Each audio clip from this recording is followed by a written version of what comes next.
If you're thinking about upgrading to a riding mower, make a path to the Home Depot.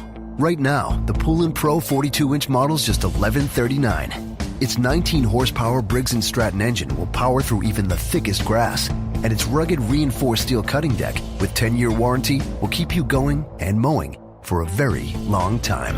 The Poolin Pro 42-inch riding mower, just $11.39, now at the Home Depot. More saving, more doing. U.S. only. Some choices are hard, like should you choose McDonald's Buttermilk Crispy Tenders or the Buttermilk Crispy Chicken in our signature crafted recipe sandwiches? Well, guess what? You can't make a wrong choice. It's Buttermilk Love, and that's good news. Speaking of good news, now you can get McDonald's 2-piece Buttermilk Crispy Tenders for just $2 from their $1, $2, $3 menu.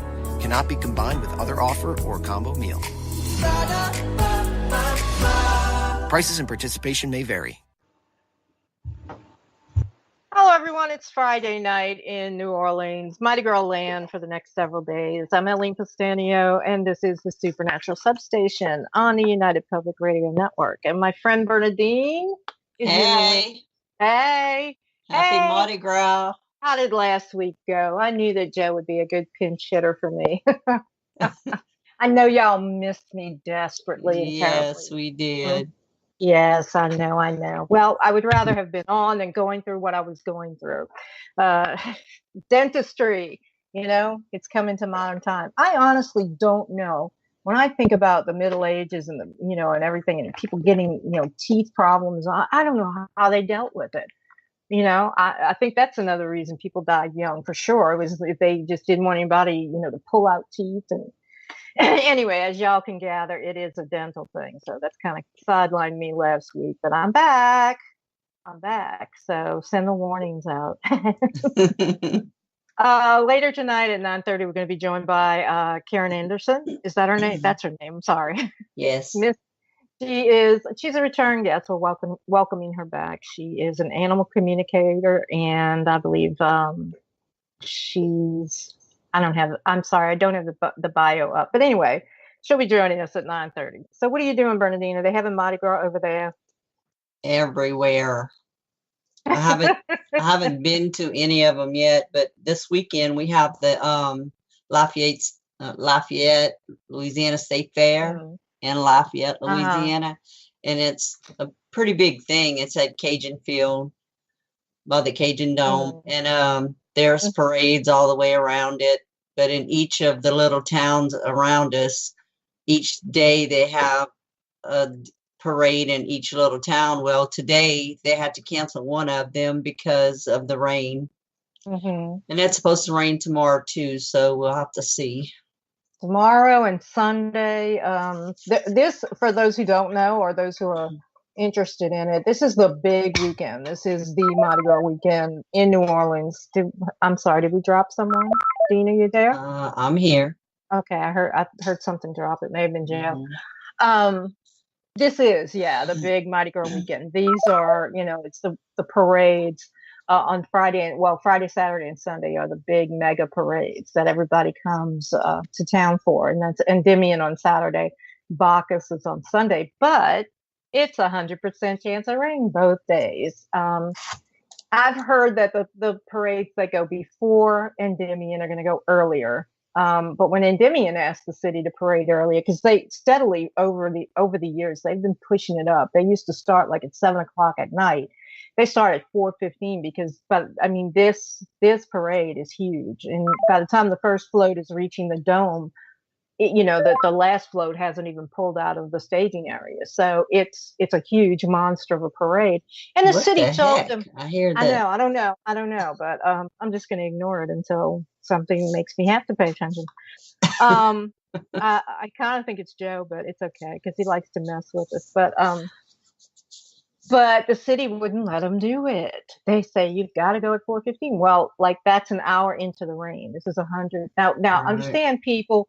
This is a city that a couple of months ago got more than that, several months ago got completely flooded in areas that did not flood from Katrina. Because why? Because it's a banana republic and nobody does their damn job. And all of the catch basins, the pumping stations were down. They're antiquated, 100-year-old system. Then all of the drains had not been cleaned out. And if you can believe it or not, they pulled something like 41 or 90 something thousand pounds of beads and throws and stuff out of the drains. Oh my goodness. Now, let me say this.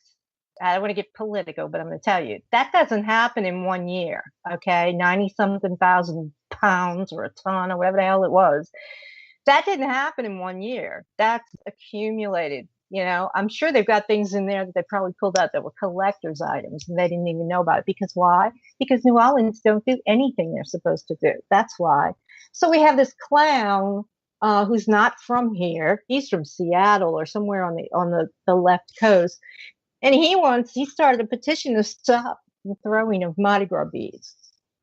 Now, that won't your head happen. around that, like, right? Okay, and he's from somewhere else, and he's got like 15,000 signatures, and most of them are people from somewhere else. And he's talking about the drains in this. I was like, well, how about a petition to make the Sewage and Water Board and the Parks and Parkway Commissions actually do their damn jobs? Okay, so because there wouldn't be any. But 90 something pounds. So in response to that, the city goes, and you ever see those rubber bumper things that they stick in a drain to keep stuff from going in the drain? They put those on all of the drains along the parade route, okay, so that the beads won't go in. But guess what else won't go in there? They say it will, but it won't. Water. And so I'm just waiting. I gotta check the glee. I've really got to check the glee in my voice, but they're cursed. The city is cursed, and the reason it's water is because they pulled our statues down. Well, they pulled down the statue of PGT Beauregard that sat outside of City Park, and it just so happens this is how things work. I'm not saying, I'm just pointing out that he was the one who designed the water system originally, and then walked away from it in 18 whatever, because he said the city was too corrupt. And between the time that he developed it and, I don't know, 20 whatever, Hurricane Katrina, I think maybe there was only one, or modern times, there was only one time where they had a boil water issue in New Orleans. Like these last several years, or they've had like 17 of them since Katrina, since whatever. And I'll get the original stats, but I know people don't care, because it is supernatural though, because it's ironic, isn't it? They pulled the guy down who designed it and told them they were too corrupt, and then they flood, and then Mardi Gras is going to get rained out, and the pumping stations went down. Water everywhere. Yay, New Orleans. Yeah. I'm like, glee, yes. Because, they think they can just do things and then nobody cares and they can just do things. But it's weird how things work in New Orleans. In other words, the moral of this story is you just don't do things in New Orleans, because there was enough to piss anybody off, really, with what they did. So it's just an ironic. I feel bad because I know, to give you an idea, everybody in Endymion, if they're on floats, and it's a lot of men, mostly, but they have the maids and everything, and that costs a lot too. If you want to get your daughter to be a maid of Endymion or Bath, it's a fortune. But they have gone in well over $10,000 in this last year. Okay, so that's throws and just minor things. If you want to really be involved in these crews throughout the years, it's astronomical. It's unaffordable. No, I mean, I don't know who can afford it, honestly, but obviously they got enough to fill up a bunch of floats. So all those people are throwing money into Mardi Gras. So the city's telling them they can't push up there, whatever, for a couple of hours, so they're going to go and it's going to be rained out. I feel really bad for the people that, plan all year and put all that money in. So somehow I think what they're going to do is they'll rush it up, and then they'll have the extravaganza in the dome. And the same thing with Bacchus the next night. But it's solid parades from tonight until Mardi Gras Day, and there's all this rain coming in. So I leave it, like that. I think Mother Nature knows best this year. Voodoo, somebody knows something, because it's like, it's, well, they could have spent that money that they took them statues down with on cleaning out the drain. Well, we'll see. And then look, it was like last week, everybody on Canal Street, I mean, not Canal, on St. Charles Avenue had set up their ladders. This is another big thing for people who've never been. They put their kids up on these ladders with the little benches on them, and they're all painted Mardi Gras. Well, apparently on St. Charles Avenue, and I think it was a little premature for them to stick their ladders out there like last week and chain them together. And the city came out and they were just clipping all the chains and taking the ladders down. The people were, everybody was furious. I think it's a little too early, but it's like, this is New Orleans. Y'all know that. And all around here, it's crazy too. Wait, where do you think those ladders went? Who's taking their ladders down? Parks and Parkway Commission employees all have ladders now. I'm telling you, this city it's just totally corrupt, and if Mardi Gras gets rained out, oh well, I'm sorry for the people who do it every year, but, and then we had the other thing, Mobile. Did you see all of that about Mobile, no. Alabama? Well, they've been taunting. They had a billboard that they took out in New Orleans saying the real Mardi Gras is 114 miles away from wherever the billboard was. And they're over there, saying that they had the original Mardi Gras. Their Mardi Gras is better, blah, blah, blah, blah, blah. Well, Mobile was once the capital of the Louisiana Territory. So I think that's why they're going back to it. But they have some, I don't know. Now there's some Twitter war. Okay, with Mobile, between Mobile and the city of New Orleans and this mayor that we have here. Yeah, and there it is. He's just making a complete, complete ass of himself. Yeah, when they're fighting with Mobile and all this, and they're saying, well, we didn't tear our history down and we have safe streets, and I'm like, bingo. You got to get drunk over here to feel safe. Okay, I mean, seriously. But anyway, that's as has been. I mean, there it is. So this is the big weekend, and it looks to be a washout. And it's really very early this year, so it kind of seems like it, right after Christmas we turn around, and then it's this mess of parades and beads and all that. So, but whoever this guy was, his name is Aaron Viles, Viles, and he's on Facebook. And I told somebody who I think was commenting on his page, I said, I hope he likes pitchforks and torches, because you take away the beads from all these people, oh yeah, try that and they're going to drag you out of your house. I mean, look, there's a lot of things we don't care about, laissez bon temps roulette, but you take away their beads and their Mardi Gras throws, they're coming to get all 15,000 of you. So, and I don't like it. I don't even like Mardi Gras, but I was sticking up for it. I was like, this asshole, this is a complete idiot. So he needs to go back to Washington, wherever. And he might just go on a rail with tarred and feathered and run out of town on a rail, because this is the South. And full of beads. Full of beads stuff too. Tied up with beads. Yep, that's what I would do. And a woman was on a Facebook page saying, I wonder how many beads it would take to hang him. I mean, this is serious. And the beads come in grosses. There's a gross of what, I don't know, 12 of 12. I don't know. Don't ask me. It's math, and I don't use gross. But I told her at least that. And they were putting pictures up of beads made into nooses and stuff. Okay. So people from other places, don't come down here and tell us how we're supposed to do stuff and why you think it's a good idea. This is an environmentalist guy, and that's great, working for the environment, but don't come down here. The reason there were that many beads in the system underneath the drains is because we have lazy city workers, and all the money that could have paid for them went into somebody else's pocket, probably Mitch Landrieu. So, and it's going to continue. So you don't like it, here, leave. Yeah. And that's the way I feel about it. So I know last week you had Jonathan on, and the show went well, I hope. And yes, it did. He talked about it. I'm sorry I missed it. I hope you apologize. Yes, so I'm sure we'll have him on again in the future. We were talking about, I know the week before, we were still talking about Mardi Gras ghosts and hauntings and stuff. And it seems kind of unnecessary now, but I think some more ghosts are going to be added. Yeah. To do the Frankenstein thing. I mean, seriously, picture the Frankenstein movie. That's what it'll be. You better take that petition. People from here, people from everywhere. So, But anyway, I'm sure Mobile will have a nicer time. It's just ridiculous down here, and it really isn't going to matter if these people are wet or not. They're going to be out in the street on Bourbon Street fighting and carrying on. So, yeah, but we've already had one shooting here in Jeanerette. right in Jeanerette, yeah, which is like an a exit murder. off the highway, Yeah, one exit off the highway. at the Mardi Gras parade. Well, there was a murder, and wait, who died? Somebody died. Yeah. Well, of course, it's a murder, Ellen. They died, but that's Yeah. one. That's one to like our 6 a day. Okay, over here, so we got a lot of catching up to do. But I was looking before. I was looking at the Olympics actually before I came on here. But a little while ago, somebody posted a video from one of the parades that was marching up Canal Street, and it was some school.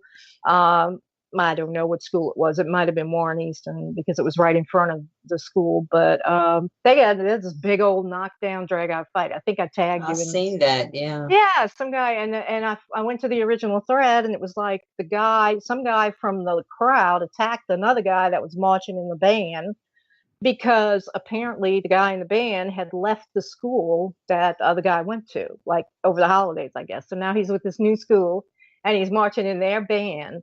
And this moron on the side of the whatever competition in the band. Competition. They were well. I'm going to say it. It was a black school. I don't know what school it was because I couldn't tell their uniforms. But they were brawling in the street. I'm serious. That's horns so were getting dented, drums fell. And it's like complete and utter.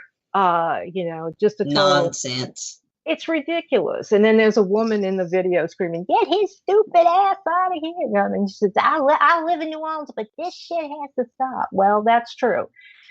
And wait, this weekend somebody's going to get shot because that's what I said on that video. I was totally shocked that a gun was not pulled. I guess he didn't get the gun out. I don't know, but it was just a complete and utter brawl in the street, and the parents of these kids were involved in brawling in the street. And busting up these, some of these kids, they save up money to get their uniforms and their horns and whatever it is, their instruments that they're playing. And then something like this has to go down. Not all of them were involved, but all of them were affected by it because the kid was in the middle of the row of, marching past. So, I mean, I'm just thankful that instance, at least, that they didn't have a gun because they would just shot the kid, So seriously, when we say think about it 3 times, maybe ask several people before you come down here, because it's crime. It's crime is the biggest problem. And I mean, here's the greatest free show on earth, quote unquote, is what they call it down here. And, we still have the way that sometimes, like I look at it like the cops look at it, like how many more days of this do we have to deal with it, and they do. And remember, I've said about Bacchus, Sunday night, the Sunday before Mardi Gras is always Bacchus, and something about that parade, people get killed every year. They get, shot within an inch of their life. So, but, I just sound like the curmudgeon, all you kids go in, pick up the beans before they go in and drink, but seriously, I am 32 miles away from that crap, and there's a reason I am. I'm still considered part of the quote unquote metro area, but I'm safe. Okay. That's not going to go on over where I am. But anyway, so we, let's see, over the weekend, Mid-City's going to march too. And like I said, we were talking about the last time about the Haunted Den, and I think they'll march Sunday, although I don't know. It's like 100% chance of rain. But there are other haunted parades, and now I think they're probably going to be more haunted by somebody from Washington. Yeah.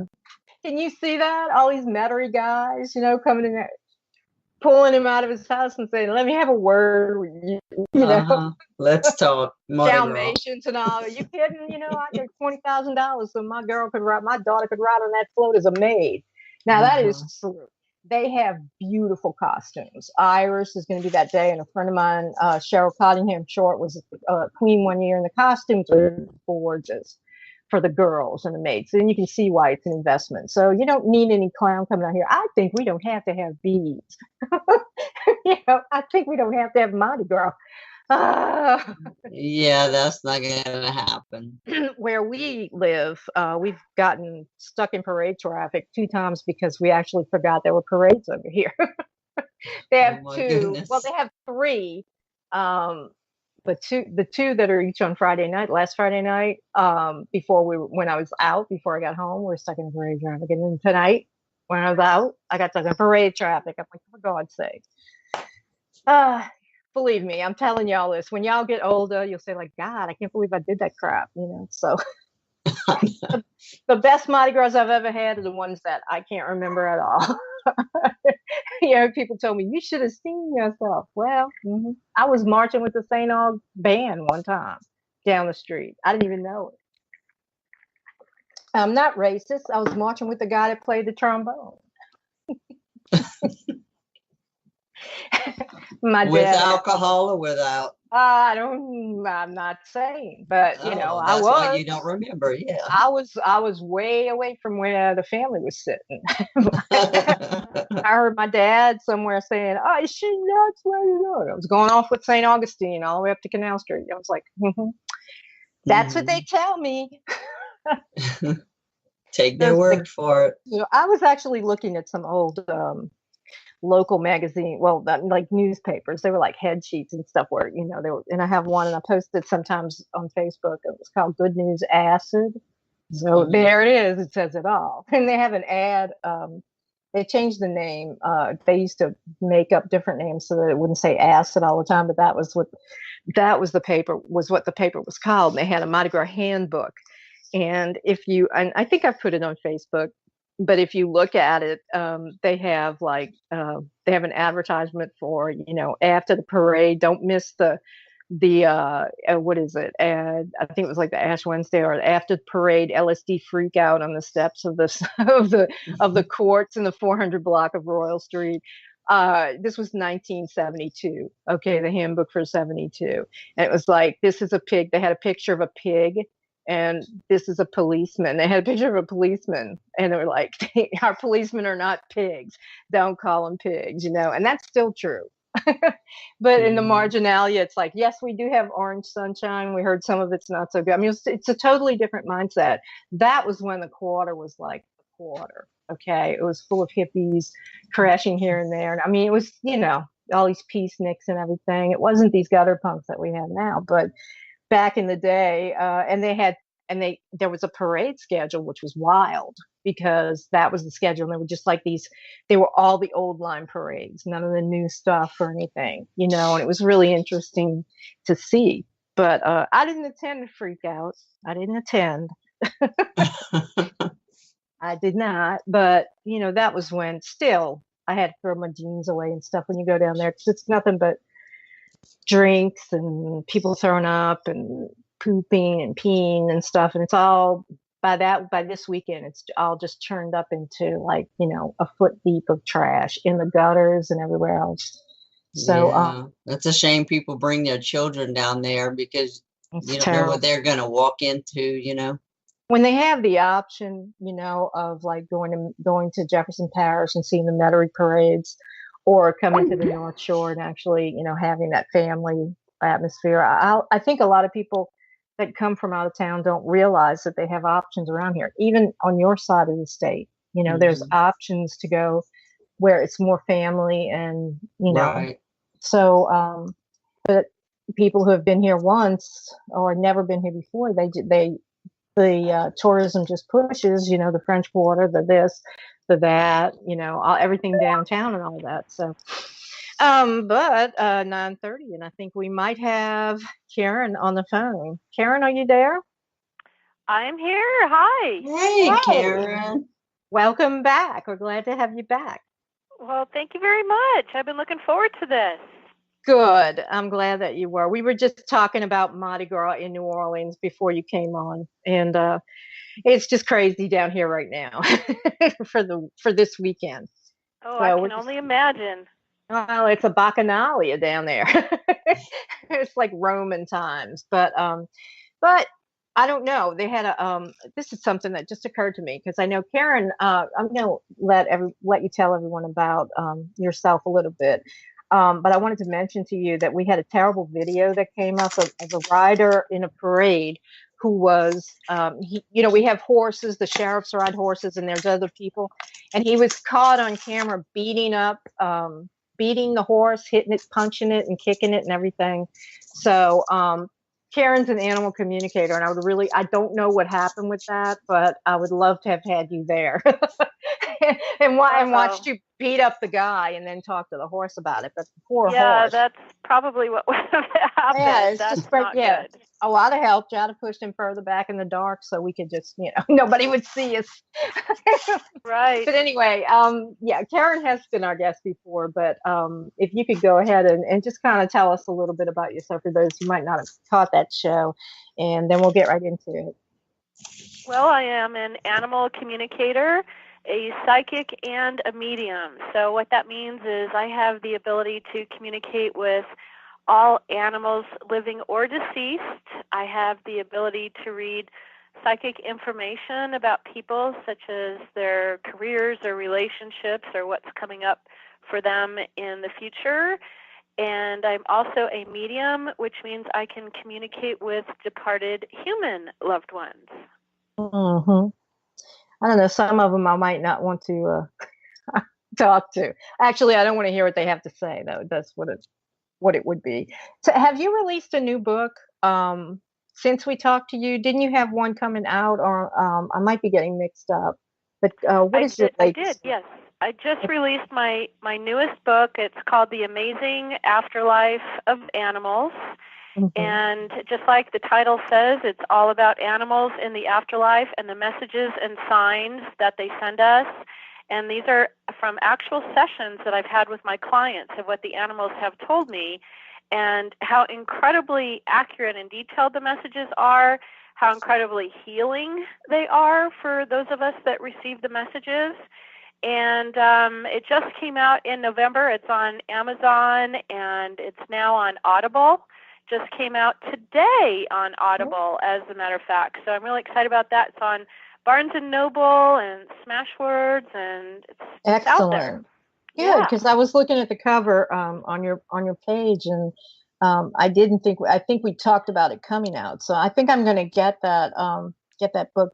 It's we go through several pets in our life. We have our family, we have each other as humans that live longer, and sometimes you really wonder, like, are they all together up there? Like, our pets are as a group, and, are they still around? Do they see us and everything? So I think it's amazing, which is a good title to realize that they, as you said, they have their own. They can come see us, right? But they do have the things that they do, like assigned, like they go over here to help someone. Can you talk about that a little bit? Like they're occupied while they're up there or out there. Yeah. When you're in the spirit world on the other side, you can do different things at one time. You're not bound like we are to, doing one thing at one time or being in one place at one time.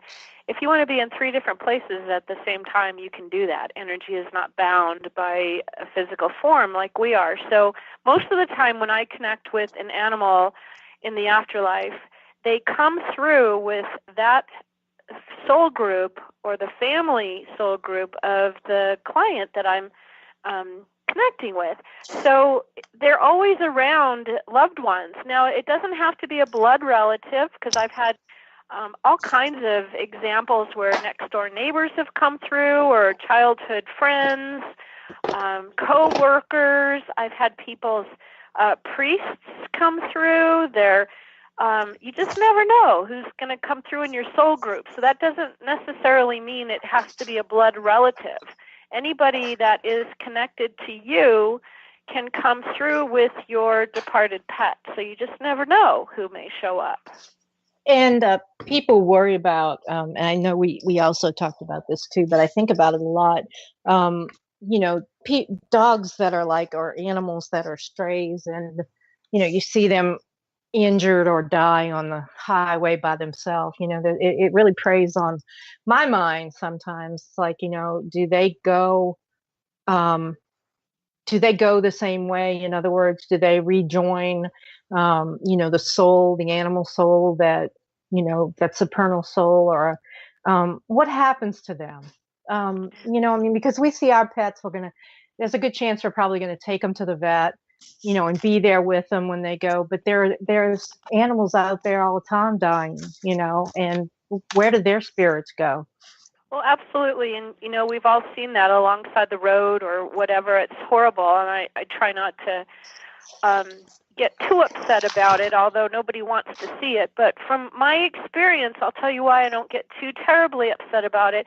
There is never an animal that is floating around out in the atmosphere without a guide or an angel or a loved one or somebody there, another animal that is helping them, guiding them, with them. Archangels come forward.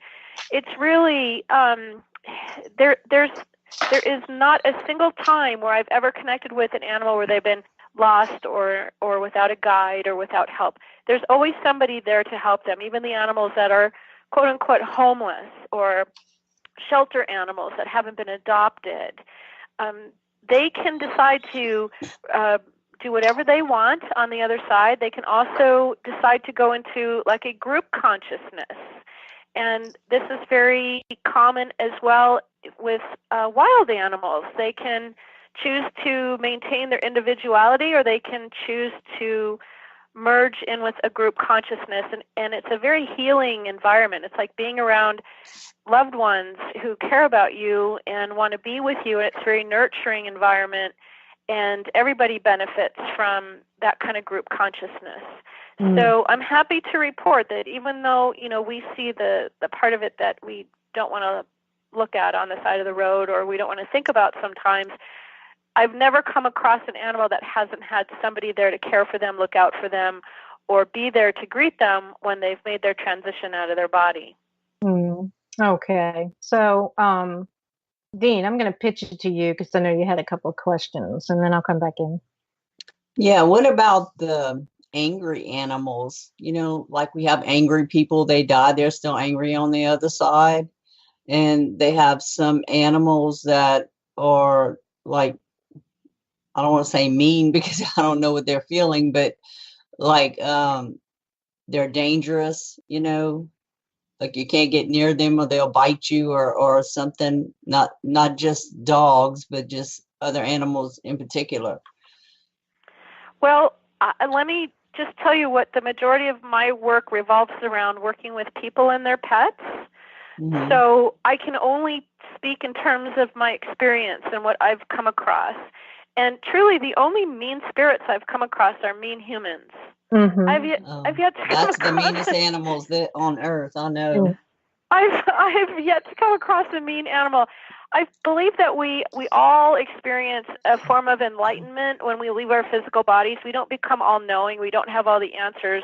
We just have a more enlightened sense. We can see what our actions and our behaviors did to the others around us as a human. And I'm not speaking to the animals right now, but as a human, we can see that. And it doesn't make us nicer. We have a choice to become nicer. But certainly when it comes to the animals that I connect with, even if they were a little grumbly or grouchy or grumpy here on Earth, they carry those characteristics with them to the other side. But I've never come across a truly mean animal in all the years. And I've been doing this a long time, over 20 years now. I've come across some grumpy ones, but I've never come across any mean ones. Well, there are people that train their animals that way. They abuse them and train them to fight and things like that, like dogs. Yeah, which is horrible. It is horrible. I can't speak about that because I haven't had a client with that kind of situation. So I've never come across that. The majority of my clients are, your normal person who has had, several pets throughout their lives, and I help them communicate with those pets. So I haven't had that experience. I'm happy to say I haven't had that experience. I know when I see like strays on the road, I try to pick them up, but if I can't, I always say a prayer, please, help them find a home or shelter or food or things like that, because I always worry about people and animals eating. But I have a question. I know that when you're in spirit form, you can come back and visit your family and stuff. And animals, I have a feeling they can too. But the past couple of weeks, I've been getting woken up by, it sounds like a dog whimpering next to my bed. And I do have a dog, but it sleeps in my bed with me under the cover. So it's not that dog, because that dog's sleeping at the time. And this one wakes me up, which I've had many pets that have died. So when they do come to visit and they have a spirit guide, you say, with them? Sometimes they do, yes. Sometimes they don't. Sometimes they're fine, just hanging out around their family or their people or where they used to spend a lot of time. But it could also be just the spirit of an animal, of maybe somebody who lived there before you, or maybe somebody that was connected to somebody else who lived in the house. Have you been there for a while, or how long have you been in the house? We've been here over 10 years, and we built the house here. And before that, for many, many years, it was my husband's family's land, which it still is. And it was cane field for many years before that. But I have pets that have died since I've been here. But Karen, Bernadine, I just want to add this in. Bernadine also does paranormal investigations. So that's a twist to it that I just wanted to, get your opinion on. Because I think it could be something that's either attracted to her or followed her home. Sure, or absolutely. And it may have been there for a while. But anyway, I'll talk. I just wanted to throw that in there. Yes, and that happens as a paranormal investigator myself. Sometimes we do have hitchhikers that come home with us and spirits that tag along, and certainly animals do that too. If they feel drawn to you, if they feel that you're an animal lover at heart, sure, they're going to want to be with you. They're all going to follow me now. Absolutely. Absolutely. I don't think it's anything negative. Like I said, the human animal is the only thing that I would be concerned. The living human animal is the only thing I would be concerned about. But a spirit animal, they're just like us. They just want to be loved and have someone pay attention to them. And the whimpering is mostly like that, like trying to get my attention and wake me up. That's really interesting. Have you ever caught it on any EVP work or anything like that? No, never. I don't do it in my own home. I just have that rule not to do investigations in my own home because of what I do, for so long. Well, sure, I can understand that. That's really interesting, though. But that could very well be maybe a spirit dog just followed you home from one of your investigations, and it feels like a safe haven there with you and your animals. That would make sense to me. Yeah. Yeah, that's what it could be, because she really takes good care of the animals. Yeah, absolutely. She really does. Better than people, I promise. Yeah, just ask her husband. No, I'm just kidding. They say when I die, I want to come back one of your animals. That's what the people say. Right. Spoiled rotten. But I think I know everybody in my family that I can think of right now that has pets spoils them rotten. So sometimes it's like they're your children or whatever. But I was wanting to shift to your new book, The Amazing Afterlife of Animals. Are there any stories in there that really stand out? Something you'd like to, that we could discuss? Something interesting that you'd like to talk about it? Oh my gosh, the book is full of stories. Well, yeah, but maybe there's one you want to talk about. Well, sure. I think one of the most interesting parts about my work is how when I connect with an animal that's on the other side, they're always so excited. I mean, they're just overflowing with love and energy, and it's like a bubbling effervescence. They're always anxious to get their message across. And whenever I start a session, I always open up and I allow the animal to say whatever is on their minds first, without any prompting from me or from their human. I do that for a couple of reasons. First of all, I think it's polite. I think it's the right thing to do. This animal is excited. They want to send their messages. They want to be heard. So I want to give them the opportunity to talk about whatever is important to them. And also because to me it's fascinating to hear what they want to talk about. You know, we as humans have our agendas and we have our lists that we want to ask this question and that question. We want to find out why they died or what happened or if they were in pain or, you know, it's fun to just hear what the animals want to talk about. So I always do that. I give them the opportunity to speak first, and I'm always amazed at how they will come up with some of the most insignificant but accurate information, maybe even about what happened to their human that very day, like the day of the session or the day before or the night before. And I'll give you an example.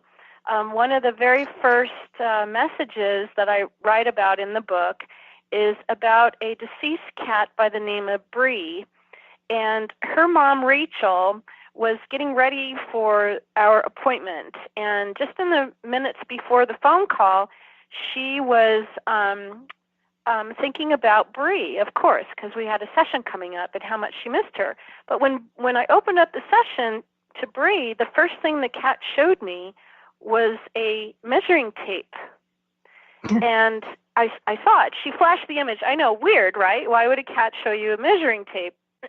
So I didn't say anything for a while because I was still trying to figure out, did I really see that? Did that really flash in front of my eyes? And the cat kept sending me the image of a measuring tape. So finally I said to Bree's mom, is there any reason why your cat would show me a measuring tape? And she just started like laughing, crying, happy tears started pouring out. She's like, oh my gosh, yes, I know exactly why. Well, right up before our phone call, she had been measuring her mattress because she wanted to get the right sized sheets for her bed. You know how the corners always pull up if the sheets don't fit the bed right, and it's just so frustrating. So she had a tape measure out. She was measuring her mattress, and as she was doing that, she saw Bree's old bed, a little kitty bed that she used to sleep in when she was alive, off to the side of the bed right next to the pillow, right where she used to sleep there with next to her mom. And it made her just kind of melancholy and sad and missing Bree. And so my client Rachel said out loud to Bree, I just wish I knew you were with me. I wish I knew that you were around me. I miss you so much. Well, then 15 minutes later, she picks up the phone to call me for our appointment, and her deceased cat starts showing me the image of a tape measure. So I love that.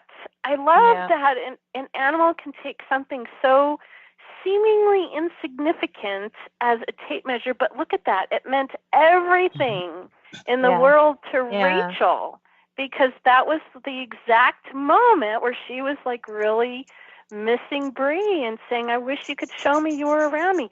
That's the kind of stuff that I just love it. I can't get enough of it. I love opening up a session because you never know what they're going to talk about. That reminds me of a long time ago. I saw a George Carlin monologue. He was the comedy shows on HBO, and then he got to talking about animals, and he said, just stop and think about it. Think about everything your pets see you do. And it was funny, obviously, and he had that look, but it was like, you're right. They see us do pretty much everything. I mean, all the little minutiae of our life, that we're doing, they're there. They're either in the room, they're following you around, or, they're there for other things.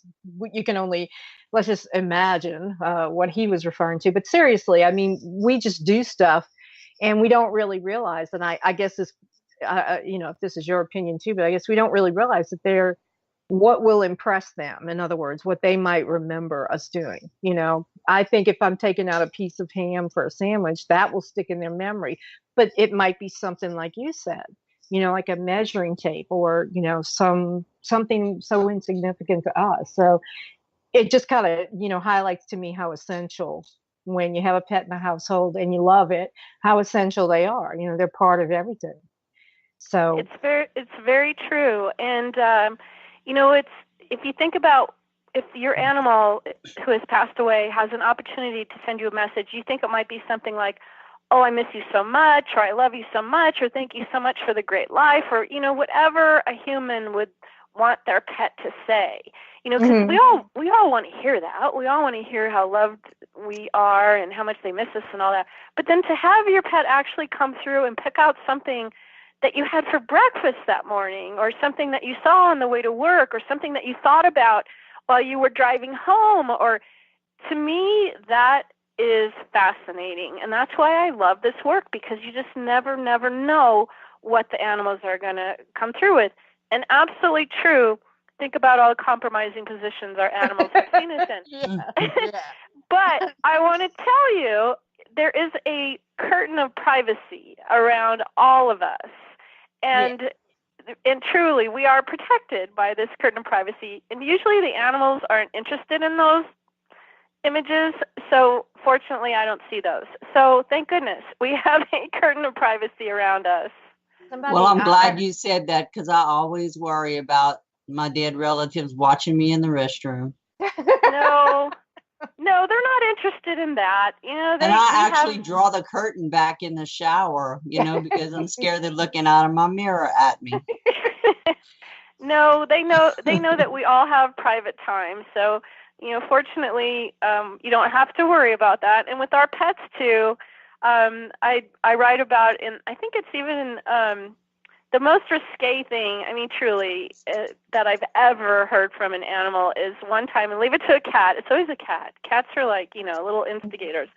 I had a cat tell me one time, my mom has a pink bra, and I saw a pink bra. I saw it. I didn't see the mom wearing it. I didn't see anything I wasn't supposed to see. I just saw a pink bra. And my client was laughing, and she says, well, yes, Karen, actually, I just did buy a pink bra the other day, but, you could tell she was like, oh, my God, please tell me you can't see anything. I said, no, I can't see anything. But that's truly the most risque thing. Probably she was in the like Victoria's Secret or something, saying, I think I'll buy this pink bra. Like the first time in her life, she didn't buy it. She decides, and then the cat tells you. Yeah. She got caught by her deceased cat. My cat would tell you. My cat would say, she's got a pink bra and it's mine, and then they would tear it up. Seriously, I've got one cat, Opal. She just goes from bowl to bowl. Like if any of the cats leave their food, that's it. She's like moving along, and she'll eat and eat and eat. So I kind of think when she goes over, that's what you would see, like her empty food bowl, like feed me.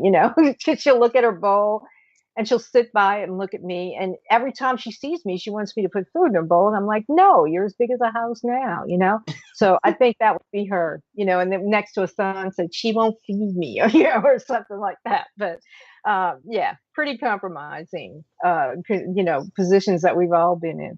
But let me ask you this question. I don't know if we got to talk about it last time. In folklore, in supernatural folklore, it's full of the lore of cats, dogs, etc., and everything. But big cats are coming. Like you hear a lot of that in certain areas of the world. But the black dog, it's a common occurrence, at least. Supernatural encounters with the black dog. And sometimes it's a good thing. A lot of people want to interpret it as bad, especially if the dog's eyes are red. Then I think that's kind of. He's not necessarily, there to tell you something good. But there are stories of animals who just appear out of nowhere. One old story from England, and I'll just say it really briefly. A man on one side of a woods was called through the woods because of an emergency, and he had to walk at night through those woods. And when he walked up to the path into the woods, there was a black dog sitting there. And he walked into the woods, and the dog just walked along beside him. And even when it got dark, where he really couldn't see the hand in front of his face, he could hear the dog walking along with him. And then he got to the edge of the wood, the dog stayed and just waited there. So then he came back, and the same thing happened. He went back the same way. The dog took him through the woods. Years later, they were taking a deathbed confession of a criminal who said that he wanted to be forgiven for wanting to attack this guy and rob him in the woods. He was in the woods watching that night. And he said, I would have done it, but he had a black dog. He had a big dog with him. So this guy, I mean, do you ever hear from people that, that my dog saved my life, or my dog came with other dogs and saved my life, or my cat, woke my, meaning in ghost, in spirit form, woke me up and I didn't, my house burned down, but I was safe.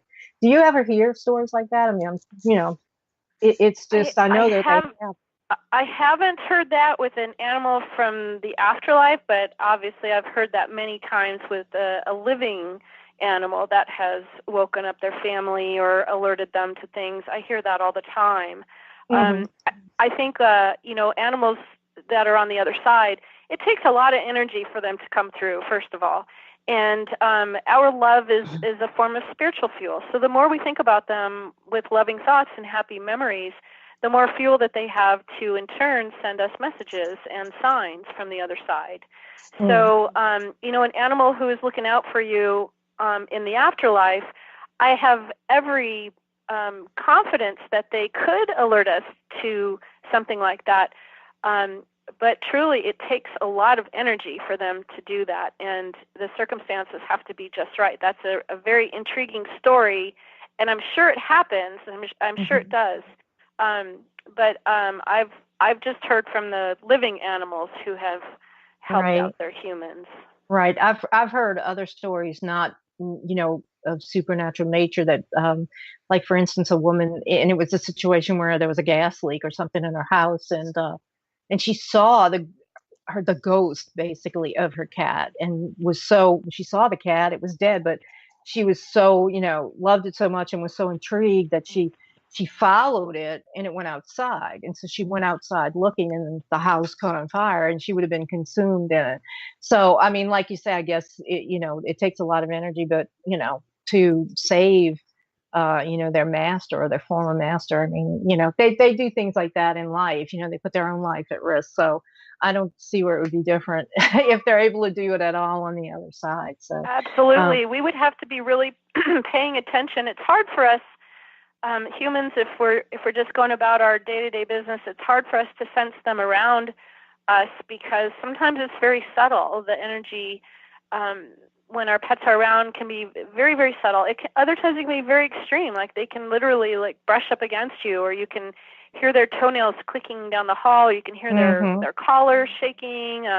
Some hear meows, some hear barks, like you were saying, you hear this whimpering or this whining.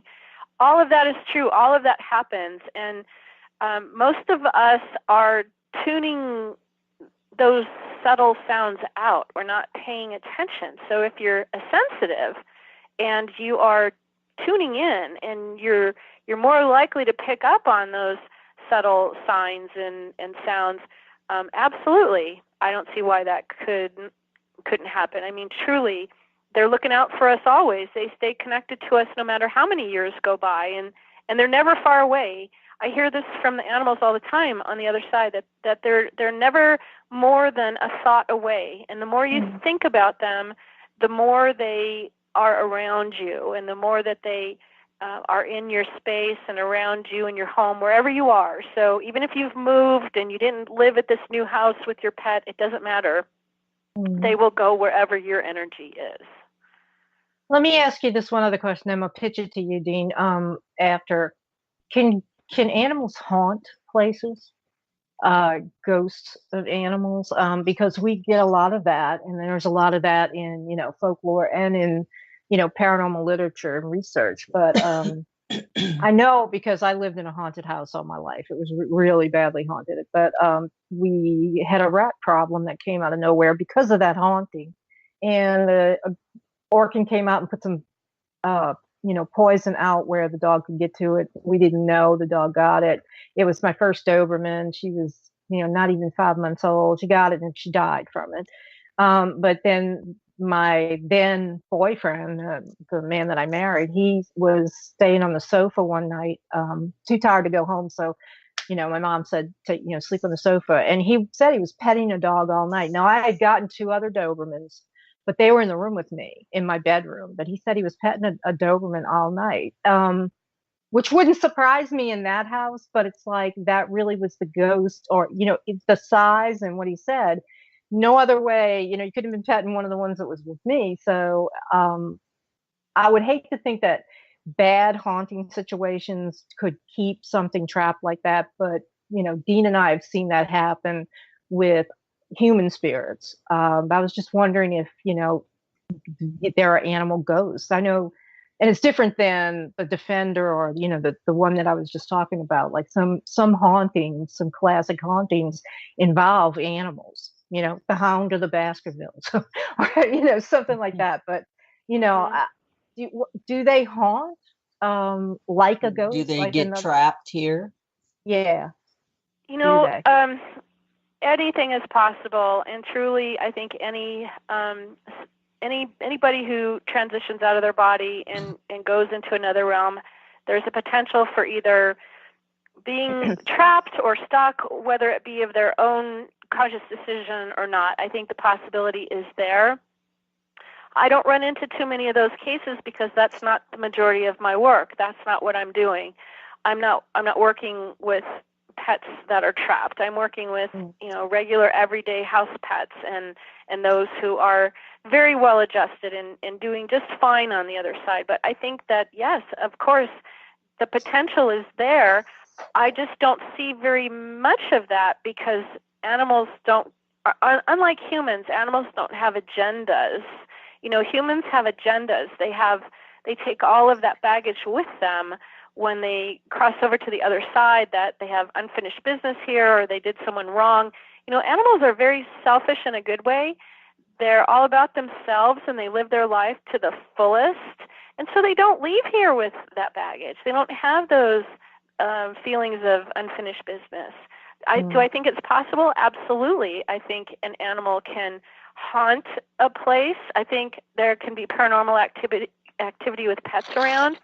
I don't think it's done in a devious or evil way or meant to scare or hurt. I think it would just be the animal's energy in the place that it used to like or in an area that it used to like. But absolutely, I think they're capable of doing that. But a haunting to me sounds like something negative, and animals just aren't.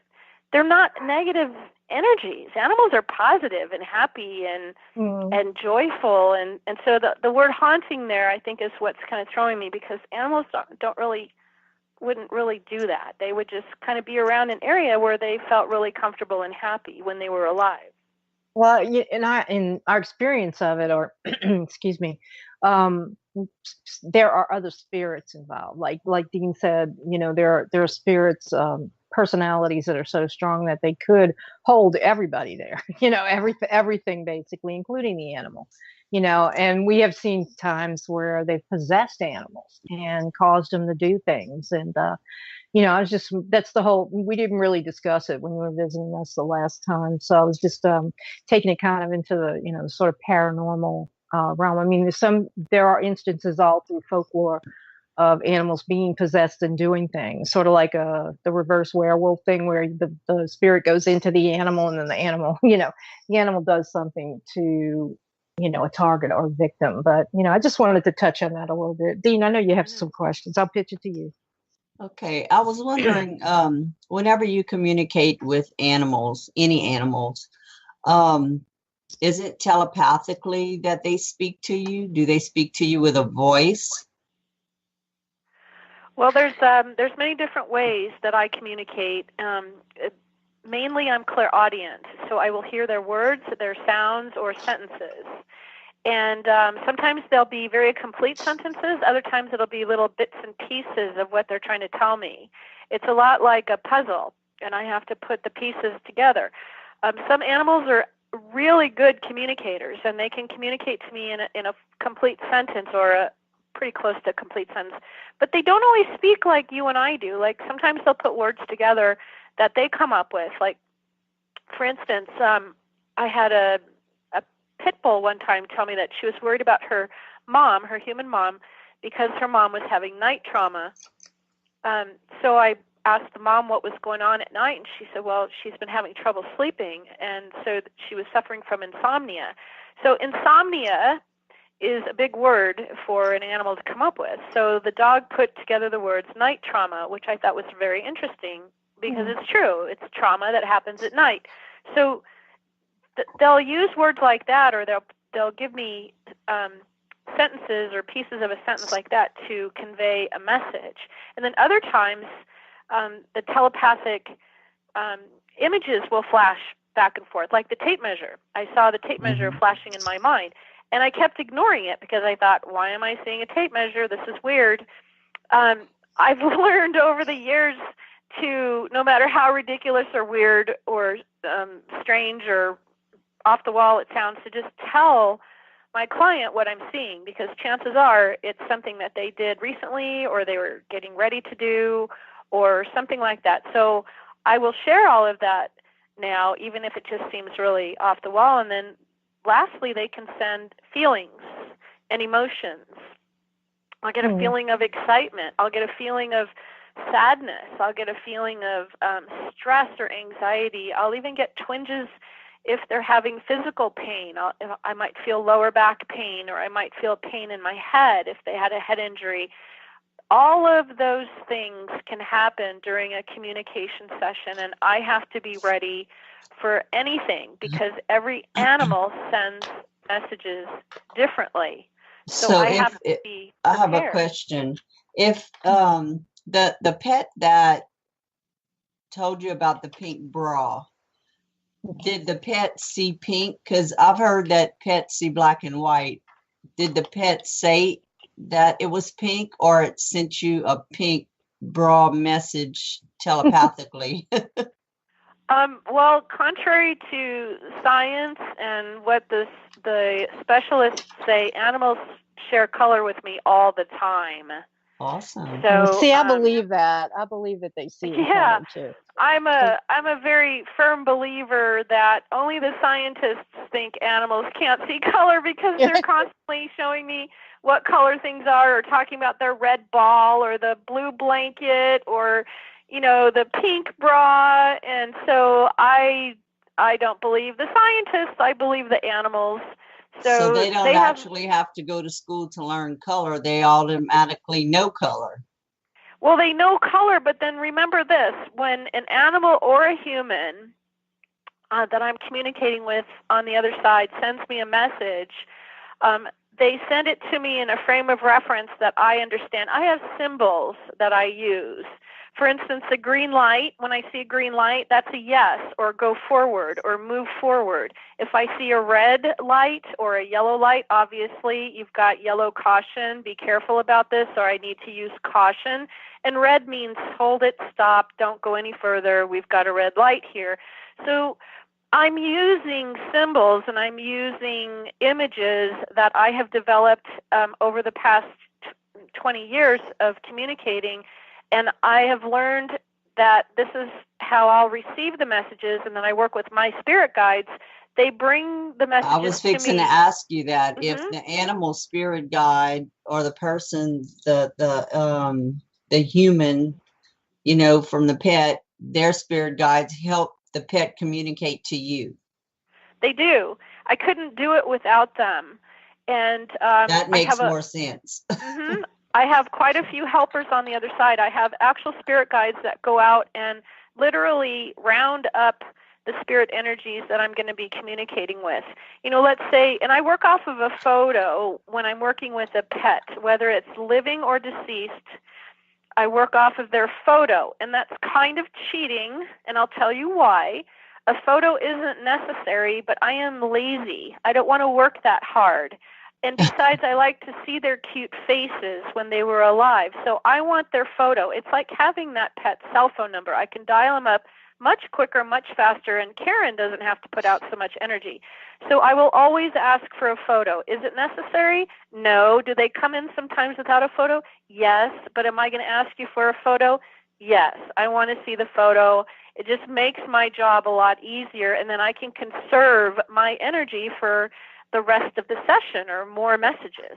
Now, I don't use photos when I work with humans because to me, it's more convincing and validating when I can describe a departed human to you that's standing in my office that matches the description of your departed mom or grandma or dad or grandpa or whoever it is, than if you had provided me their picture.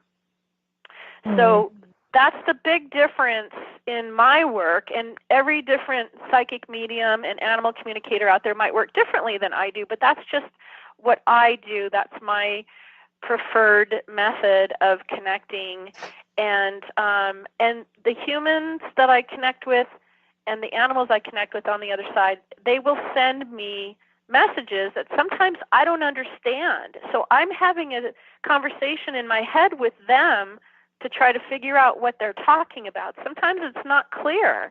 Sometimes I don't know what they're trying to send me, and I'll ask them to send it another way. I'll say, can you send me, tell me what it is, or if you can't tell me what it is, show me what it is you're trying to show me. There's a whole conversation going on in my head that the client never hears because I'm engaging with their loved one telepathically. Mm-hmm. Yeah. I was just going to ask you about how you interact with people, because we've talked about animals so much, but I would imagine it's just as you do with the animals, right? I think it's you mentioned certain symbols to you, like a green light is go, and is it the same with the humans that you're contacting, on behalf of your clients? Do they send you real blatant symbols like that sometimes, green light, red light, tell them, in other words, to tell their loved one to stop or something like that? It's very similar. However, animals are usually much more accommodating and will answer my questions more directly. Humans have a mind of their own, and they may or may not answer my questions. They may or may not send me the message in a different way. Humans can be a real challenge. They can be a challenge. I'll say it for you, pain. Even dead ones. They just can decide to, do their own thing. You'll love this, okay? I was having a medium session with a client, so I was connecting with her departed human loved ones, and this older female energy, a mom energy, entered into my office, and she was standing kind of off in the corner, and she wouldn't say anything. And I kept trying to engage with her telepathically, please tell me your name, or how are you connected? And I was trying my best. I was telling her, really appreciate you being here, and thank you so much. And I'm just, really, really trying to engage this woman. Nothing. She just sat there, stood there scowling at me. She had her arms crossed, and she just wouldn't say anything. And finally, I said to her telepathically, I said, is there a message that you have for your daughter? Because your daughter would really like to hear from you. That's who I was talking to, her, my client. And the woman, the spirit woman, said to me, I don't even believe in all this stuff, what you're doing here. And I said to her, telepathically, of course, I said, well, it's a darn good thing I believe in this stuff, or we wouldn't be having this conversation right now. Yeah. So I went back to my client and I said, did your mom maybe have some beliefs that she wouldn't believe in any of this? Because I've got somebody here who will not work with me. And she's like, oh my gosh, yes, that's my mother. She would not have believed in any of this stuff. And I said, well, she's here in my office and she is scowling at me and her arms are crossed and she's not having anything to do with me because she doesn't believe in all this. And so we all kind of got a good chuckle out of that. So as much as she didn't want to believe that mediumship works, here she was in my office having a conversation with me. That is that's been reported in studies of people with attachments, with spirit attachments, that a lot of times basically they don't know they're dead, and they could be attached to a complete stranger and not even really know it until someone like you is able to separate that spirit from the person, the human person, the living person, that they're obsessing. And that I've read about a lot of times. Is they don't know they're dead. They didn't That's believe in true. it, right? They That's, didn't even yep. like the woman there. She probably thought, and even in some instances, she could have thought. I'm saying not her necessarily, but she could have thought that her daughter was a ghost. If it was just another person that she didn't recognize, a lot of times the spirits will come through to a psychic like you and say, "You need to help me because this person won't leave me alone. They're following me everywhere I go." And it sounds kind of loopy, but seriously, it's like I have this stalker, and there she is, and it's really that's the spirit attaching, to the human being. Well, I totally agree, and I can't tell you how many times I've been on a paranormal investigation, and it's making me kind of giggle right here because you just never know what you're going to run into when you go to a paranormal investigation, right? Go ahead, Karen, because we giggle all the time about it. You just never know what you're walking into. I mean, I'm a former police officer, and back when I was a cop, you just never knew what you were walking into. You had to prepare for just about anything, and the same is true with paranormal investigating. You don't know if it's paranormal. First of all, you don't know what's going on. You have to try to figure out. But anyway, now I totally forgot what I was going to say. See, my tiny little brain can't talking about spirit attachments. Oh, okay.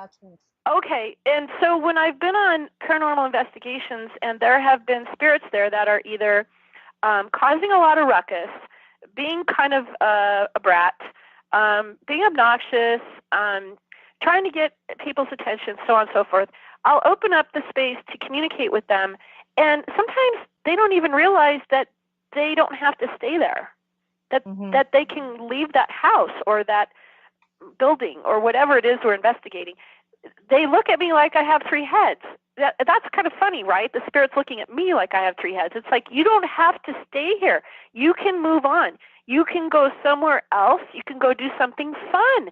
And some of them have told me, especially around the 1800s and 1900s, if they lived or passed during those times, the early 1900s, they will tell me that they're afraid of what's going to happen to them because of all the damnation to hell that was pounded into their brain. Oh, yeah.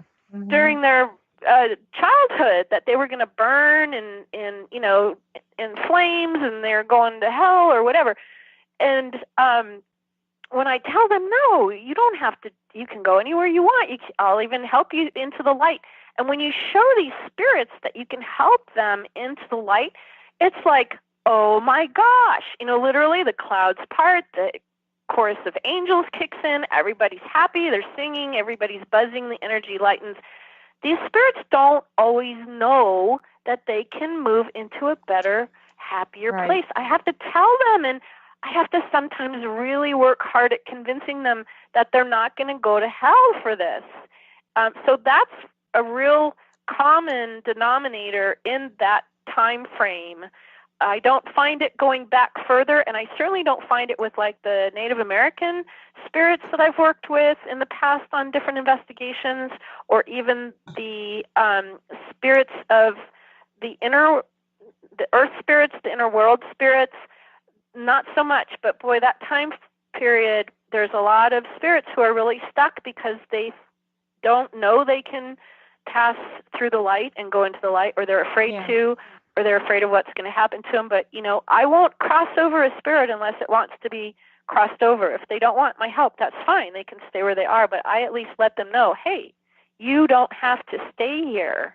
And, that can be like, their eyeballs kind of pop out of their head like, I don't? You mean I can leave? Yes, you can leave. Here, let me show you what you need to do to leave. And then we give them an opportunity to move into the light. That's really fun because then everybody wins in that scenario. But boy, you just never know. And that's what's so fun about investigations. You just never know what you're up against. You never know what you're going to find. Yeah, it's true. And in the cases of attachment too, they don't know that they can, they think they have to stay there, and there is no other world. And then who's all these people that are in my house or where I am, or, and they see all of the living as the intruders, which is the basis for, some of the best cases, and therefore some of the worst hauntings, that could happen, especially if you've got, like, evil-minded people, because they don't get any better when they die. Nothing changes. They just turn into spirits that can aggravate you even more in a new ways, which is why I think a lot of times pets and stuff sometimes hang around, when people are experimenting with, psychic experimentation, that they really don't know what they're doing and all. I've heard where, basically they've seen their animals, and, they had the feeling that it was like, danger, you shouldn't be doing this. So, I mean, we're like intricately laced with that. But all through the literature, even, well, yeah, the spiritualist time around that time, but just think if you were, like, you had some people that were stuck since the medieval times. Or, a witch who missed being burned, maybe scared to come out of her hiding place or something, Oh, absolutely. And that's the shame of it, it is. It's so sad, It's very sad, and that's why we even tell some of these spirits, it's like, hey, did you realize you don't have to stay here? And there's like this silence. It's like they're thinking, I what? I don't have to stay here? What? What did you just say? So yeah, sometimes just having a very simple and basic conversation with them and letting them know, hey, if you don't want to stay here, you don't have to. And or sometimes, what I like to do is ask them, what year is it? Who was president? Or, what time frame? I like to try to get a time frame from them, and then you can get a little bit more insight as to why maybe they're doing what they're doing, because you can see common themes with that time frame. You know what I mean? Mm-hmm. Mm-hmm.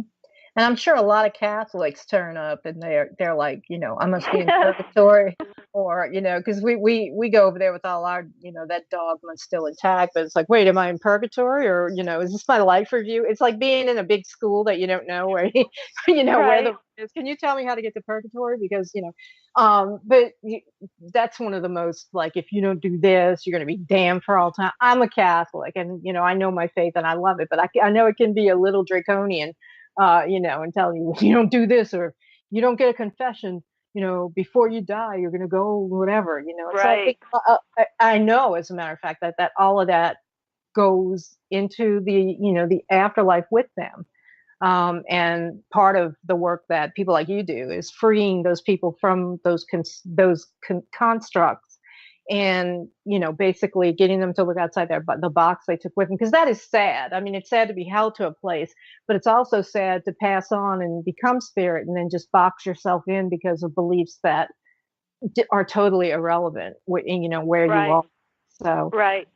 I came across I'm sorry, we keep talking on each other, but I came across a spirit, a female spirit from like the pioneer era, late 1800s, in a park in Oregon City, Oregon, and we were doing a paranormal investigation there, and she told me that she was grieving because her babies died, babies plural. And, that was back in the day when they had the smallpox, they had the yellow fever, they had, just all that horrible stuff. And she lost a couple of babies, and she was just stuck in this mourning, this state of mourning. And so we helped her, my friend Ron and I helped her go into the light. We helped her cross over and reunited her with the spirit of her babies. And I got to tell you, that was like one of the most incredible, amazing, powerful moments I have ever experienced in my life. It was so joyful for everyone, and to be able to bring them all back together again and help them through that. That's just like, I'm getting chills right now. Who can say they did that? I mean, that's just like awesome stuff. Yeah. And what do you do when people that don't believe you? They come and say, I believe, that ain't true. Nothing. You don't do that. Nothing. Nothing. No. Here's what I do. I don't defend my work, because defending my work means it needs to be defended. So, right. I'm here for those who are open and who want to learn. I'll share as much as I can possibly share with anyone who's open and who wants to learn, or who is interested in communicating with their pets or their departed humans. But I don't even bother with those that don't believe. There's plenty of people in the world who are enlightened, who are open to the process. I'm here for those people. Mm-hmm. Good. Well, I believe it because I've lived it. I've experienced it. I do too. And I could ask a bunch more questions. Dean, I think we have like about, I don't know, 5 minutes left. So I was going to pitch it to you if you have any more for Karen. Well, I was just going to say thank you for what you do. As a paranormal investigator myself, we're in it for the right reasons to help people, our clients, and also help the departed, and for you, the animals, to help cross over to where they need to be. And, that is fulfilling for us, and we shouldn't have to defend that. Not every team is in it for the right reasons, and it's a shame. But, for us, we're in it to help them. And without us, where would they be? I mean, they have nowhere else to turn. Exactly. And thank you for that. I appreciate that. And when we do paranormal investigations, no one's paying us. This is on our own dime. This is coming out of our pockets. We're doing this because we want to help these spirits. I'm not getting paid to do that stuff. I do it because I love it. Me neither. You know what I'm saying? It's like, so anyone who's going to, get all upset about it, it's let them get upset. There's going to be people who are going to be in my face and call me a fraud and call me a fake. And you know what? I'm an ex-cop. There's not very much anybody can say to me that's going to hurt me or penetrate that shield around me, because I've had so many horrible things said about me, and I won't give that person the time of day. I won't be rude to them, but it's like, you know what, just go do your thing and I'll go do my thing, and we can just, go our separate ways. When it's your calling, you know it. Just like Absolutely. I know it, and there's nobody that can tell me any different. I'll be doing this the rest of my life, which I have been most of my life. That's right. And those of us who honor our gift and honor our abilities and follow our passions, the people that are in our faces, they're the ones who aren't honoring their gifts. And there's probably an underlying current of jealousy in there because they're not following their true path and they're just jealous. And hey, we probably have pull on the other side once we get there from the ones that we did help. That's right. I believe we do. I believe that we get a little brownie button when we pass over on the other side. Well, I hope we get more than a brownie button, I mean, I hope when we get over there, it's like, okay, so what person from history do you want to meet, Right. Wouldn't that be cool? Oh, yeah, that would be really cool. See my favorite actor who died before me or something, Well, Joe hasn't shown up yet, but I have one more question though. When people abuse animals, do the animals remember that? Like, there's some people who are abusive to their animals while they have them and then may regret it later. If they wanted to, and this is not, I'm just thought about this question. If they wanted to, would the animal come to them if they wanted to apologize, or, does the animal hold a grudge, I guess, and, not come to the owner? In my experience, the animals are the most forgiving entity in the world, and we as humans have a lot to learn from them. They may not forget it, like it'll still be a part of their memory, but they're very forgiving. They do suffer from the same kinds of emotional trauma that we do when we've been abused, physically, mentally, or spiritually. They do carry that with them.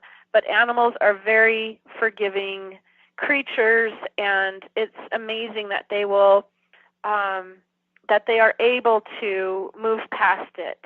So we have a lot to learn from our animal companions, for sure. Okay, good.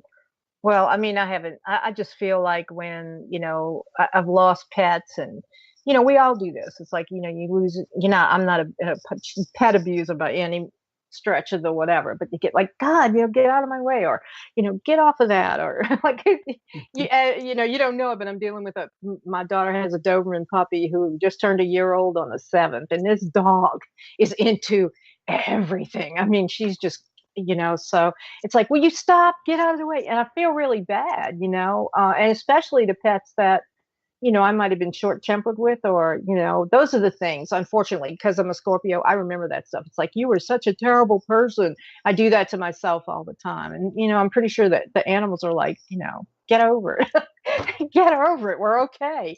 I took a hot dog. You got mad. It's okay. So, but, I had to ask that just to see.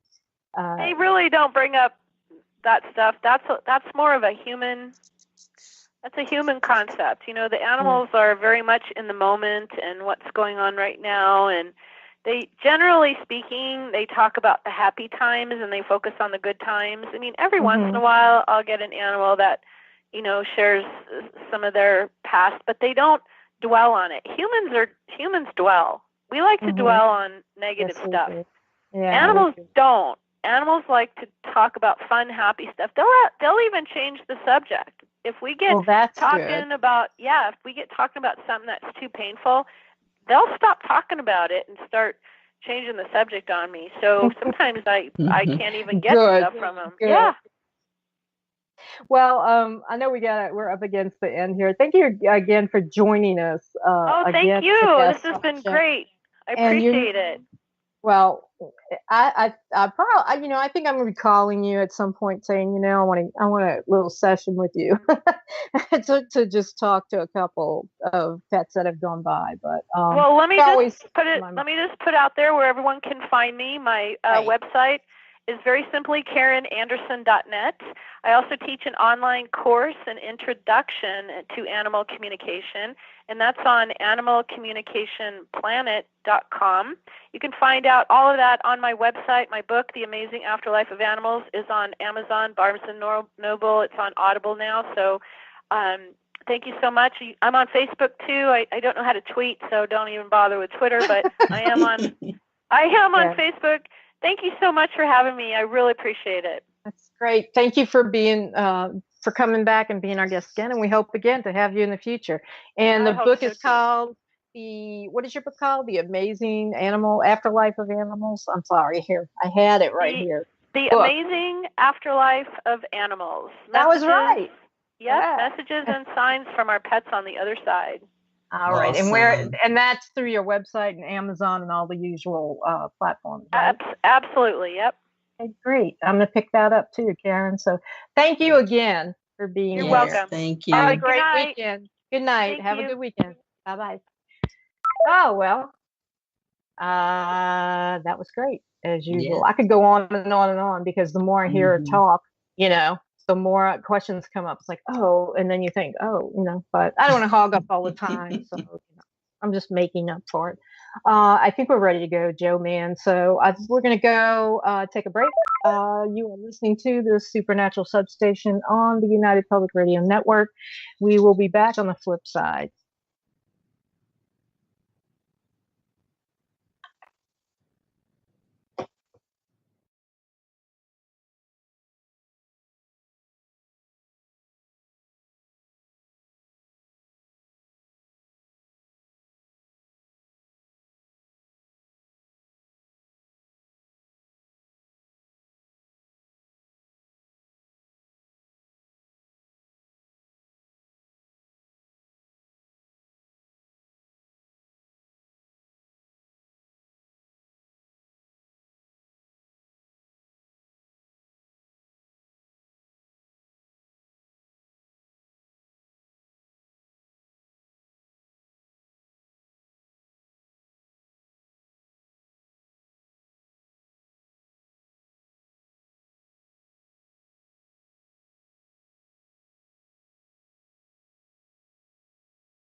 5, 4, 3, 2, 1, and you're back. All right, we're back. We are back. We're back. The best thing about Mardi Gras is the music. To me, anyway. Yeah, we only have a few more minutes here on the other flip side of it was good to have Karen Anderson back. It's good to know our pets are going to be there when they go to the other side. I was thinking about how many, in my lifetime I've had. It's just like, and I can just see my mama sitting there taking care of them, saying, for God's sake. It's great. I'm so glad you got them. You got here. You take care of them. That's what it's going to be. But that's, it's always good to know. So who do we got next week? I mean, next Friday. Week we have Chad Dillard and his wife Alta. They're the author of Abducted in the French Quarter. Oh. Do they mean abducted by UFOs or abducted? Yes. UFOs in the French Quarter? Mm-hmm. Yeah, we met them at, I think it was Pensacola Paracon. They were the ones that had the shawls. They made the shawls. They were right across from our table. I cannot remember. I can, but I can't. I'll have to look at pictures. I have pictures, yeah. I'm sure you do. I just remember the lady sitting there telling me that Nick Cage visited her at night and took her away and stuff. Yeah. She had just been with Nick Cage last night, so whatever. Mm-hmm. So that kind of consumed everything. But all right.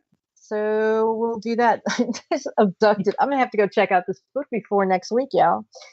So and then we have some good guests coming up, huh? On the 23rd we have Paula Westbrook coming back. Oh, that's gonna be a good one. That's gonna be a good one. That's gonna be a rant from Spars. Now, those of you who are paranormal investigators out there, and there are a lot of you, and if you come across this show, you should be tuning in on the 23rd of February because Paula Westbrook is the founder of Spars, one of the founders of Spars, but she is also the founder of the Gulf Coast Paracon. And what we're going to be talking about is some dirty dealings, basically, that go on behind the scenes sometimes, and unfortunately goes on a lot among different paranormal teams. So we're going to be talking about that. People, taking away locations, people taking away findings. That's why you, Bernadine, you don't put any of your findings on the internet, because why? Right. They get stolen. And they call it their own, right? Mm-hmm. Even though most of yours is like, in Southwest Louisiana, but apparently this was another local team. And I think we're not just, it's a good time and a good idea to just, basically cover the whole thing. In other words, right. It's bad enough, that, and we can talk about it more next week. It's bad enough that people think everybody's crazy doing this. A lot of people still think everybody's crazy. They didn't get over that. They still think, people are nuts doing this kind of stuff, and they don't believe in it. But when people start doing things, to each other, and, stabbing each other in the back and all this other stuff, it doesn't help. It doesn't help y'all get taken seriously at all. It doesn't teach anybody anything except, like Bernadine just said, keep your stuff to yourself. And so who learns anything? Who sees anything? If everybody's got to keep their evidence because somebody else is going to be stealing it, then, what are we going to do? What are people doing? What's the point of this? You're going to be 90 years old saying, I spent 10 years, holding on to this. You can show it when I die or something. Well, I do it to help people. So they get the benefit from it. Right, exactly. And they see their own evidence, but this happens too frequently. So that's the 23rd of February. In a couple of weeks, we'll have Paula back on, and we're going to go there, and we're going to talk about that. We won't be naming names and kicking asses. Maybe she will. We might too, but I don't think so. It's not kind of a show. Yeah. But it's all part of this evolution of this. Where to next? What are we going to do? We're going to go up in a Tesla and shoot in the sky. What's the next? Because believe me, you don't think it's plateaued out. It really has. Okay. It just completely has. Like if you keep Destination America TV on at your house any part of the day, you can see that you're part of a hobby or a mass interest thing that has really peaked out. So what's next? But anyway, that'll be on the 23rd. And next week will be after Mardi Gras. So I expect everybody to have gone and to be suitably, dour. Go get your ashes if you're Catholic, because it's always fun. Walk around with a big old black smudge on your head all day. Mm-hmm. But I have no problem with that. But anyway, so we're going to head out of here. Dean, let's get your contact information as per usual. Yes, my website is lspr-society.com. My email is Bernadine, that's BERNADINE, at Louisiana State Paranormal Research Society, which is lspr-society.com. That's my email if you need. You can find me on Facebook. Contact me there. Or at the Facebook page for the Supernatural Substation. Right? Correct. Where you will find interesting posts and things. And you can get me anywhere on Facebook, not on Twitter a lot. Facebook, I do spend a lot of time on Tumblr and on Pinterest, but that's just for interest. You can find me on Facebook, Eileen Castanio. You can get me through the Supernatural Substation page. If you want to buy my books, and they're available for buying, they make great gifts and stuff. Buy it through my website, EileenCastanio.net, because I will sign anything ordered through the website. So until next week, I guess we're going to head on out of here. Stay tuned for Miss Kathy Bilski, and she's going to take you on a quantum leap, which is great. Maybe we'll catch up with the Tesla car. I don't know, but she's coming up next. And stick around, 2 a.m. We're going to go to Loki. Well, I'm not going to go. We're going to go to Loki, basically. It's dedicated, Terminus is dedicated to the Lords of Misrule, and Loki is probably at the top of that. Stick around, be creeped out, send us kudos if you like it. It's dedicated to Mardi Gras. And remember, we are an iHeartRadio partner. You're listening to the United Public Radio Network. Say good night, Bernadine. Good night, all. Watch the Olympics. I taped the ceremony. Go watch the Olympics. Okay. Have a great weekend, you guys. Happy Mardi Gras. Happy Mardi Gras. Night, night. Good night. Some choices are hard, like should you choose McDonald's Buttermilk Crispy Tenders or the Buttermilk Crispy Chicken in our signature crafted recipe sandwiches? Well, guess what? You can't make a wrong choice. It's Buttermilk Love, and that's good news. Speaking of good news, now you can get McDonald's 2-piece Buttermilk Crispy Tenders for just $2 from their $1, $2, $3 menu. Cannot be combined with other offer or combo meal. Prices and participation may vary. Hi, it's Jamie, Progressive's Employee of the Month, 2 months in a row. Leave a message at the... Hi, Jamie. It's me, Jamie. I just had a new idea for our song about the Name Your Price tool. So when it's like, tell us what you want to pay, hey, hey, hey, and the trombone goes, blah, blah, blah, and you say, we'll help you find coverage options to fit your budget. Then we just all do finger snaps while a choir goes, savings coming at ya, savings coming at ya. Yes? No? Maybe? Anyway, see your practice tonight. I got new lyrics for the rap break. Progressive Casualty Insurance Company and Affiliates. Price and coverage match limited by state law.